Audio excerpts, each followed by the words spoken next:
महाराष्ट्र में फिर पालघर जैसी घटना।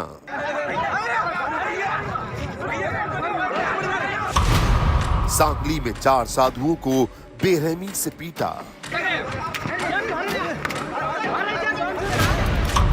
बच्चा चोर समझकर साधुओं से दरिंदगी। अभी तक नहीं किसी की गिरफ्तारी। अफवाह की आफत, जान पर संकट। तो सांगली में हो जाता पालघर पार्ट 2।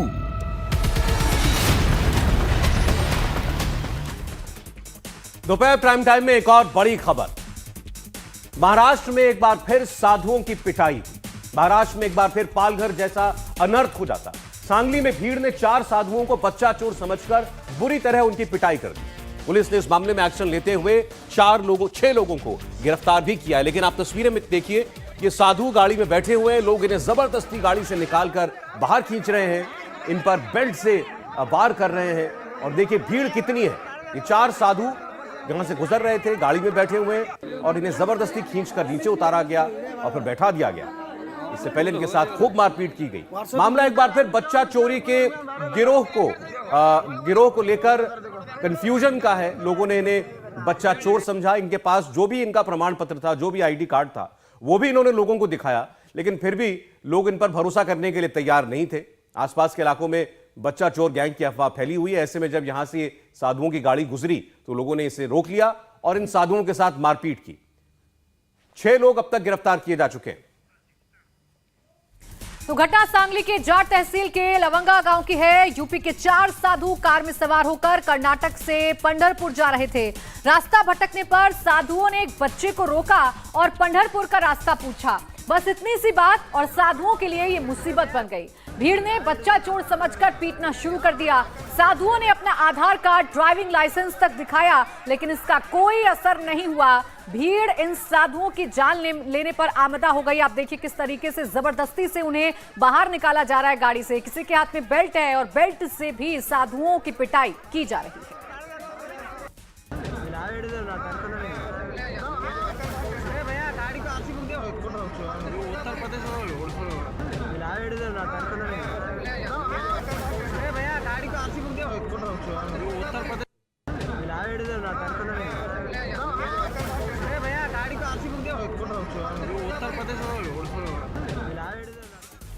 तो सांगली में जिन साधुओं की पिटाई की गई है वो उत्तर प्रदेश के मथुरा के रहने वाले हैं। साधु यूपी के एक अखाड़े से जुड़े हैं। कर्नाटक में महाराष्ट्र के मशहूर पंढरपुर मंदिर ये दर्शन के लिए जा रहे थे। राहत की बात हालांकि ये रही कि इन साधुओं को ज्यादा चोट नहीं आई, लेकिन पूरे मामले पर सियासत अब गर्मा गई है। तो इन साधुओं को बच्चा चोर समझकर पीटा गया है। महाराष्ट्र के सांगली का ये पूरा मामला है, जहां पर 4 साधु पंढरपुर दर्शन के लिए जा रहे थे, लेकिन अचानक वो रास्ता भटक गए और दूसरे गांव पहुंच गए, जहां पर एक बच्चे को रोककर उन्होंने रास्ता पूछा। लेकिन यह अफवाह इतनी ज्यादा बढ़ गई कि उन्होंने गांव के लोगों ने साधुओं को रोका, बच्चा चोर समझकर उनकी जमकर पिटाई कर दी। सांगली पुलिस साधुओं की पिटाई के बाद से एक्शन में जरूर है। सांगली के एसपी कह रहे हैं कि साधुओं ने वारदात की कोई शिकायत नहीं की है, लेकिन पुलिस ने खुद ही संज्ञान लेते हुए केस दर्ज करके जांच शुरू कर दी है और अब तक 6 लोग गिरफ्तार किए जा चुके हैं। पुलिस ने कहा कि लोग बच्चा चोरी की अफवाह पर बिल्कुल ध्यान न दें और जैसा कि हमने आपको बताया, इन साधुओं की तरफ से उनके साथ हुई मारपीट पर, इस वारदात पर कोई तहरीर भी नहीं दी गई थी, लेकिन पुलिस ने खुद इस पर एक्शन लिया। पुलिस को इन्फॉर्मेशन मिलने के बाद पुलिस उस स्पॉट पे गई और उन साधुओं को हॉस्पिटल ले जाकर उनका औषध उपचार करा के उनसे घटना जो हुई है उसकी इन्फॉर्मेशन ली गई। उन साधुओं को आगे मंदिर जाना था, इस वजह से वो कंप्लेंट उन्होंने नहीं दिया। इस घटना की पुलिस ने सो मोटो कॉग्निजेंस लिया है। उमदी पुलिस स्टेशन के हद्दी में हर्ट और राइट सेक्शंस अप्लाई करके ऑफेंस रजिस्टर किया गया है। 6 अक्यूज़ को अरेस्ट किया गया है और जो इतर अक्यूज़ है उनको ढूंढने का काम चल रहा है और जल्दी हम इतर अक्यूज़ को भी अरेस्ट करेंगे। सबसे कि कोई कृपया किसी अफवाह पे बिलीव ना करें। विदाउट वेरिफिकेशन कोई वीडियोस जो है वो वायरल या फॉरवर्ड ना करें। पुलिस के पास ऑथेंटिक वीडियो है, उस वीडियो के आधारे पुलिस ने ऑफेंस रजिस्टर किया है और उसी वीडियो के आधारे हम एक्यूज़ को भी अरेस्ट कर रहे हैं। कुछ एक्यूज़ को अरेस्ट किए हैं, कुछ एक्यूज़ को हम अरेस्ट कर रहे हैं। मेरी आप सबसे रिक्वेस्ट है कि कृपया कोई रूमर्स ना फैलाएं और वीडियोस जो हैं वो वेरीफाई करके ही उसकी दखल ली जाए। देखिए, इस मामले में 6 आरोपियों को जरूर गिरफ्तार कर लिया गया है, लेकिन इसके बाद अब साधुओं की पिटाई के बाद काफी नाराजगी देखने को मिल रही है। संतों ने महाराष्ट्र सरकार से दोषियों के खिलाफ सख्त कार्रवाई करने की मांग की।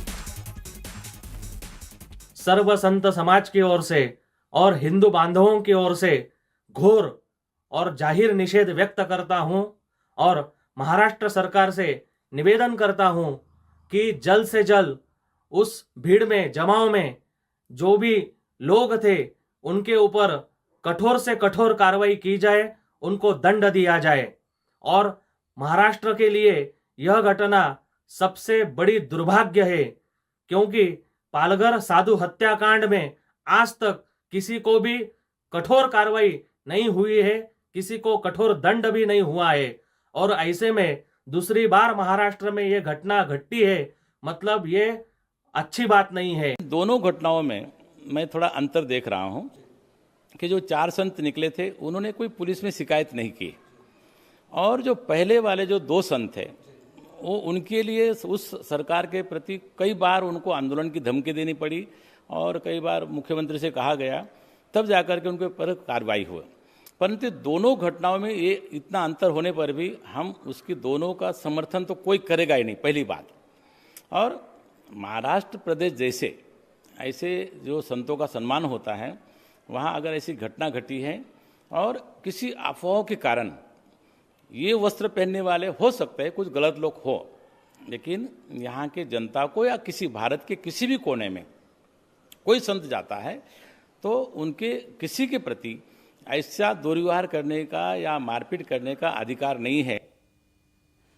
तो संत समाज में नाराजगी है, कार्रवाई की मांग की जा रही है और बच्चा चोरी के शक में साधुओं के साथ पिटाई की ये अफवाह, एक हफ्ते में ये दूसरी घटना हो गई है। सांगली से पहले यूपी के कौशाम्बी में भी कुछ इसी तरीके की घटना हुई थी। 8 तारीख को एक साधु की पिटाई की गई थी। लोगों ने बच्चा चोरी के शक में साधु को बुरी तरह पीटा था। कौशाम्बी से साधु चित्रकूट धाम जा रहे थे, रास्ता भटकने पर एक बच्चे से रास्ता पूछा और इसी वजह से भीड़ ने साधुओं को बच्चा चोर समझ लिया। हालांकि बड़ी बात यह रही कि सांगली और कौशाम्बी दोनों ही केस में साधुओं पर बच्चा चोरी का शक अफवाह साबित हुआ।